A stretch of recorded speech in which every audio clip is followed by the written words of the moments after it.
12 anyos na lalaki patay matapos malunod sa Pili River sa bayan ng Palo, Leyte. Detalye ng balita mula kay Jimmy Angay-Angay, RS32, maupay nga agad, Jimmy.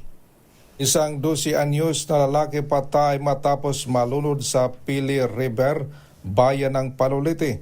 Kinilala ng PNP ang biktima si Elias Mac, 12 anyos, grade 5 na estudyante, residente ng barangay Kangumbang.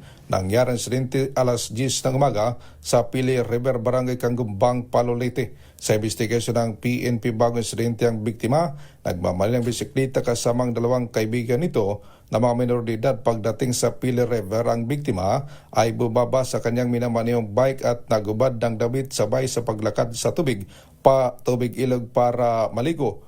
Dahil dito tinangay ng malakas na agos ang biktima.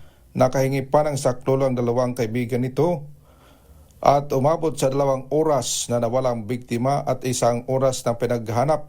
Nakita ang katawan ng biktima at itinakbo sa ospital para malapatan ng kaukulang lunas. Subalit, idineklara na dead on arrival ng attending physician. Mula dito sa DYV Election Radyo Tacloban, ito si RS32 Jimmy Angay-Angay para sa DZRH, una sa Pilipinas, una sa Pilipinas. Dengan salamat, Jimmy.